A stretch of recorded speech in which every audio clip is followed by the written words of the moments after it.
Paano mo malalaman kung interesado sa iyo ang isang tao?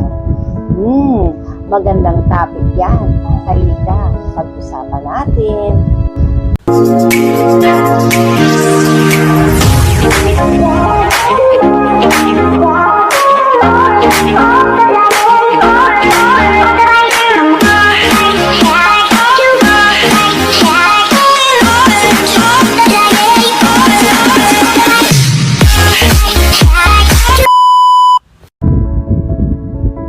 Paano mo malalaman kung interesado sa iyo ang isang tao?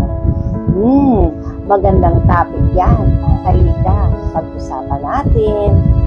So, depende yan sa sitwasyon at sa taong kausap mo. Pero, malalaman mo kung interesado sa iyo ang isang tao at hindi. Ito ang mga senyales. Number 1, madalas kang kinakausap at kinukumusta. Number 2, nagpapakita ng interes sa mga bagay na gusto mo. Number 3, nagbibigay ng compliments. Kumbaga, lagi kang pinupuri. Example na lang, sinasabi niya sa'yo, na dati naman ay hindi, sinasabi niyang, uy, ang ganda-ganda mo, or ang gwapo-gwapo mo, or ang ganda ng suot mo, or bagay sa'yo ang suot mo, or ang ganda ng makeup mo.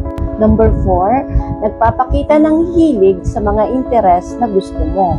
O kunyari, mahilig ka sa sports, sinasabayan kanyang mag-jogging, or sinasamahan kang manood ng basketball or ng volleyball.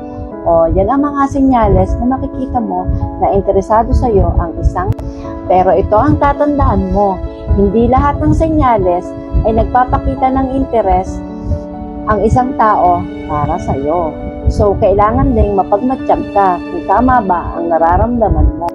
Kaya, mas maganda pa rin na nagtatanong ka sa tao na gusto mong malaman kung may interest ba sa iyo o hindi.